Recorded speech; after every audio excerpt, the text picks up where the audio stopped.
Hello everyone, hope you all are doing well. So today we are going to do the next video of our agriculture MCQ series. जो हमारी agriculture MCQ series चल रही है उसके next video को आज हम लोग करने वाले हैं. And the first question we are going to today is under conservation tillage how much of field area is covered with residue of crop. जो हम जो कंजर्वेशन डिलेज करते हैं तो उसमें कितने परसेंट ऑफ फील्ड एरिया को क्रॉप रेसिड्यू से कवर करते हैं. ठीक है, in under conservation tillage how much of field area is covered with residue of crop. ठीक है, so the options are 30 to 50%, 55 to 67%, 20 to 25% और 100%. और मैं आपको 5 सेकेंड का टाइम देता हूँ सोचने के लिए. So the right answer here will be 30 to 35%. Sorry, 30 to 50%, no 35%, 30 to 50%. देखिए ऑब्वियसली 100% तो होगा नहीं. ठीक है, इसको आप ये कर सकते हो पूरे फील्ड को अगर आप ये कर दोगे तो फिर conservation delays I don't think that is successful.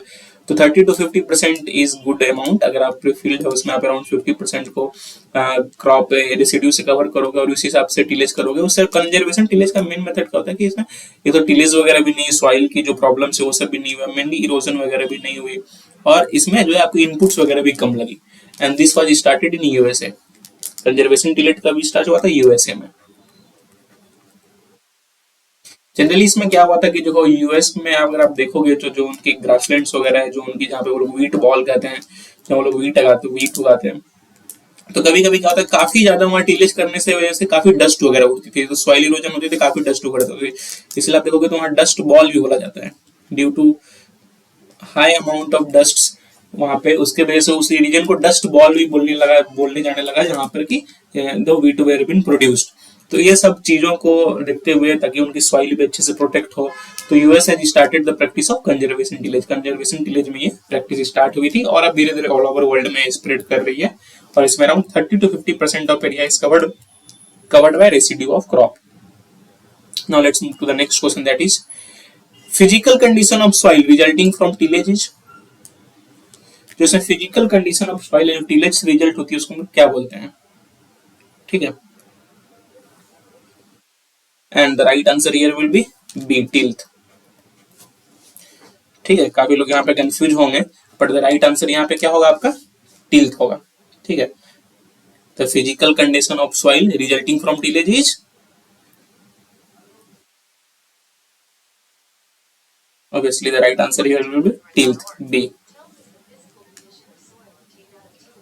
Now let's move to the next question, that is question number 3.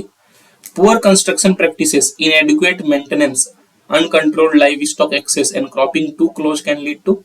अगर आप ये सारी चीज होती है तो क्रॉपिंग में जो है क्या लीड कर सकती है. ठीक है, अगर आप पुअर कंस्ट्रक्शन प्रैक्टिसेस का यूज कर रहे हो या फिर आप इनएडुकेट मेंटेनेंस कर रहे हो या फिर अनकंट्रोल्ड लाइफ स्टॉक एक्सेस है और अनकंट्रोल्ड क्रॉपिंग है तो उसमें क्या हो सकता है. ठीक है, रील इरोजन होगा, बैंक इरोजन होगा, सीट इरोजन होगा, गली इरोजन होगा या स्प्लैश इरोजन होगा.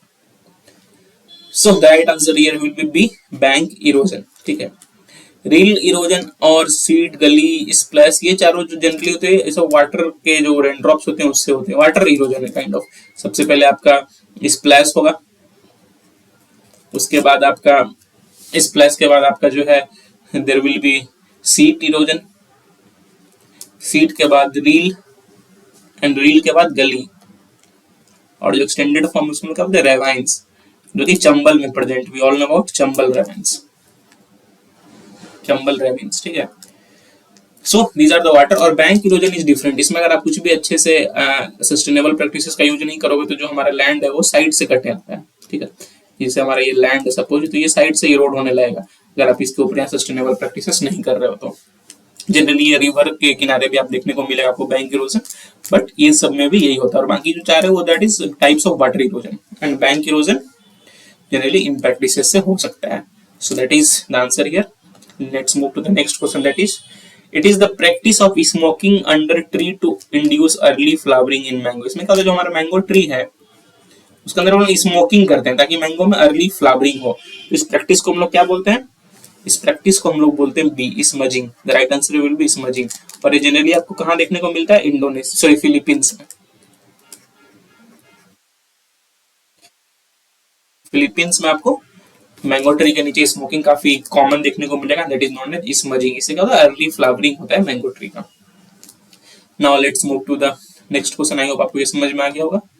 Tillage dash thermal conductivity, tillage से थर्मल कंडक्टिविटी को क्या होता है। तो सबसे पहले क्या होता है, थर्मल कंडक्टिविटी क्या होता है, थर्मल कंडक्टिविटी मतलब कि हीट का ट्रांसफर।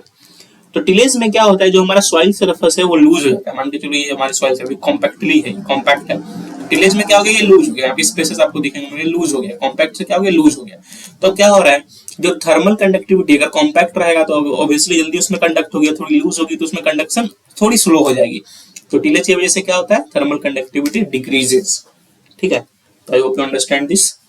टिलेज की वजह से क्या होता है, थर्मल कंडक्टिविटी डिक्रीज होता है। तो ये थे आज के पांचों क्वेश्चन। आई होप आपको सारे क्वेश्चन अच्छे से समझ में आ गए होंगे। So that is all for today. Please do like, please do share, and please do subscribe. Like करें, share करें and subscribe करें। It takes a lot of hard work to make such videos for you on regular basis। अगर आप like करते हो, share करते हो, subscribe करते हो तो काफी मोटिवेशन मिलता है हमें कि हम और भी ऐसे वीडियोज आपसे रेगुलरली बना पाए। So that is all for today. Have a nice day. Thank you.